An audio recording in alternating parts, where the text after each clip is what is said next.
हेमकुंड साहिब की यात्रा बर्फबारी की वजह से बार बार बाधित हो रही है। हालांकि पैदल मार्ग से बर्फ हटाने के बाद आवाजाही सुचारू रूप से चल रही है, मगर बर्फ इस कदर है कि तीर्थयात्रियों की मुश्किलें बढ़ गई हैं। हेमकुंड साहिब में अभी तक 6 फुट की बर्फ जमी हुई है। पिछले 3 दिन में रुक रुक कर बर्फबारी चली है। गुरुद्वारा प्रबंधन कमेटी और प्रशासन ने यात्रियों से अपील की है कि 60 साल से अधिक उम्र के लोग, बच्चे यात्रा न करें। हेमकुंड साहिब में हुई बर्फबारी की वजह से ठंड काफी है। तो देखिए, यही वो रास्ता है जिससे यात्रियों को गुजरना है और इस रास्ते पर बर्फ हटाने का काम भी चल रहा है। इससे अंदाजा लगाइए कि दुश्वारियां बढ़ी हुई हैं, आसान रास्ता नहीं है।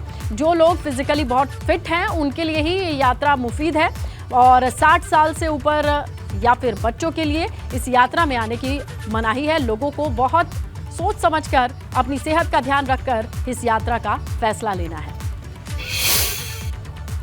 उत्तराखंड में मौसम विभाग का अलर्ट है, जिसका असर 4 धाम यात्रा पर भी पड़ सकता है। मगर पिछले कुछ रोज के भीतर केदारनाथ यात्रा पर तीर्थयात्रियों का हुजूम इस कदर उमड़ रहा है कि हर जगह जाम के हालात हैं।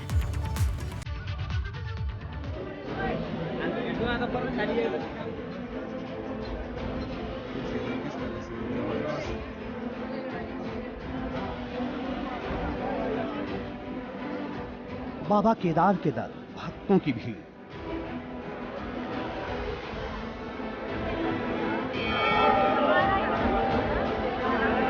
बाबा के दर्शन के लिए उमड़ रहे श्रद्धालु।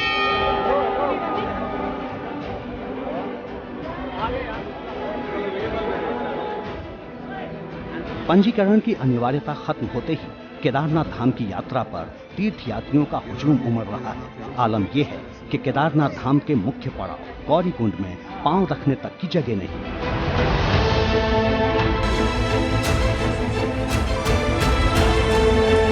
तीर्थयात्रियों की ये तस्वीरें साफ बयां कर रही हैं कि यात्रियों में किस कदर उत्साह है। केदारनाथ की यात्रा में इस बार भारी संख्या में तीर्थयात्री पहुंच रहे हैं, जिससे अनुमान लगाया जा रहा है कि पिछले साल की जो यात्रा का रिकॉर्ड है वह भी इस बार टूट जाएगा। अभी तक यात्रा में 6 लाख तीर्थयात्री पहुंच गए हैं।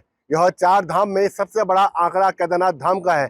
इसके अलावा अन्य धामों में कम संख्या में तीर्थयात्री पहुंच रहे हैं, जबकि केदारनाथ धाम में अब यह आंकड़ा 20 से 25 हजार का पर दिन का हो गया है। हर दिन यहाँ पर 24 से 25 हजार तीर्थयात्री केदारनाथ धाम पहुंच रहे हैं।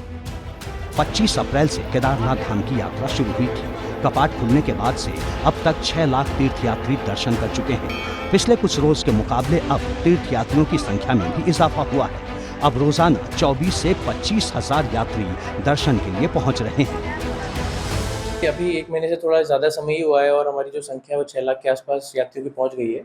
और इसमें जो हमने वहाँ पे व्यवस्थाएं करी हैं वो भी हम दिन प्रतिदिन और बढ़ा रहे हैं, क्योंकि पिछले 1 सप्ताह से अगर आप देखें तो 22 से 23 हज़ार यात्रियों का एवरेज हमारा जो नंबर है वो आ रहा है, जबकि पिछले साल यही समय में 17 से 18 हज़ार यात्री आ रहे थे। तो करीबन 20 से 25% की वृद्धि हम देख रहे हैं। तो इसी क्रम में हम पूरे ट्रैक मार्ग की जो मेंटेनेंस है, लाइट्स हैं, टॉयलेट्स हैं और जो सुरक्षा प्रबंध हैं, क्राउड मैनेजमेंट है, सभी पर लगातार नज़र बनाए रखें।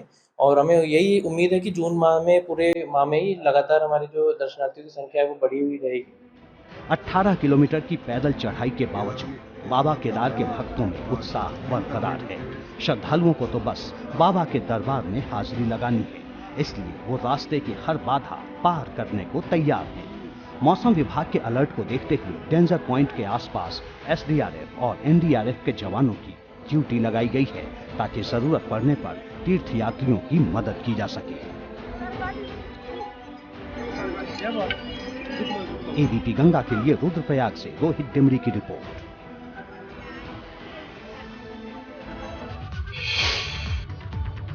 रुद्रप्रयाग से खबर है, खराब मौसम को देखते हुए डीएम का निर्देश सामने आया है।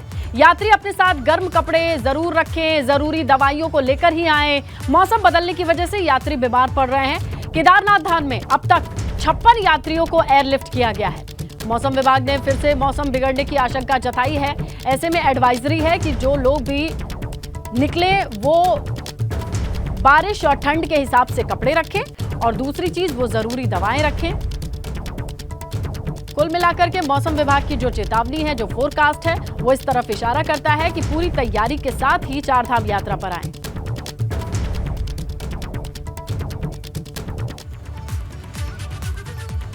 उधर बद्रीनाथ और केदारनाथ में वीआईपी दर्शन से मंदिर समिति को 25 लाख रुपए की कमाई हुई है। बद्रीनाथ और केदारनाथ धाम में वीआईपी दर्शन के लिए 300 रुपए का शुल्क रखा गया है। दोनों धाम में अभी तक 8,241 श्रद्धालु वीआईपी सुविधा के जरिए दर्शन कर चुके हैं।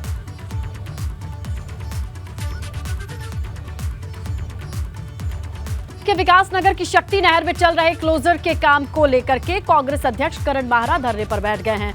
माहरा का कहना है कि शक्ति नगर के क्लोजर का काम 20 करोड़ की लागत से किया जा रहा है, मगर काम की गुणवत्ता देखने में ऐसा लगता नहीं। माहरा ने कहा कि क्लोजर का काम सालों से सितंबर महीने में शुरू होता है, मगर इस बार इसे मई महीने में ही शुरू कर दिया गया। इसमें धांधली की बू आ रही है।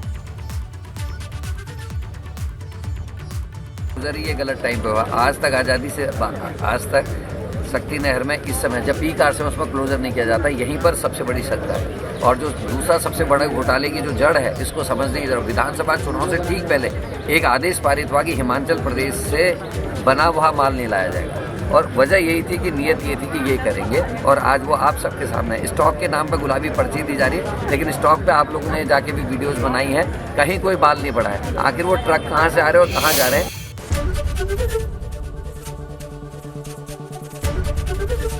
एबीपी गंगा, खबर आपकी, जुबान आपकी।